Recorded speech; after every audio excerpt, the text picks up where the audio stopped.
Namanya dikenal di seluruh dunia. Idenya memicu revolusi, menginspirasi jutaan orang, dan menantang tatanan kapitalisme. Tapi siapa sebenarnya Karl Marx? Bagaimana kehidupan pribadinya membentuk ide-ide yang mengguncang sejarah umat manusia? Karl Marx lahir pada tanggal 5 Mei 1818 di Trier, sebuah kota kecil di wilayah barat Jerman yang saat itu berada di bawah kekuasaan Prusia. Ayahnya, Heinrich Marx, adalah seorang pengacara dan keturunan Yahudi yang berpindah ke agama Protestan agar bisa tetap bekerja di bawah hukum Prusia. Ibunya, Henrietta Pressburg, berasal dari keluarga Yahudi yang cukup terpandang di Belanda. Keluarga Marx hidup cukup nyaman. Mereka termasuk kelas menengah terdidik, dan dari sinilah Marx kecil mulai terpapar dunia hukum, filsafat, dan sastra.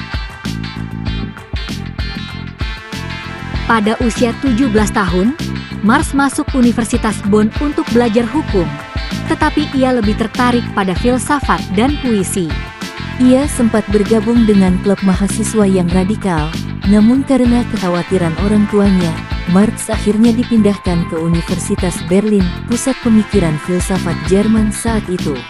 Di Berlin, Marx mulai mendalami pemikiran Hegel, filsuf dari Jerman yang menekankan pentingnya kontradiksi dan perubahan dalam sejarah. Marx menjadi pengikut Hegelian muda, sekelompok pemikir yang ingin menerapkan filsafat untuk mengkritik masyarakat. Tahun 1842, Marx bekerja sebagai jurnalis di Rheinische Zeitung, sebuah koran liberal di Kolon.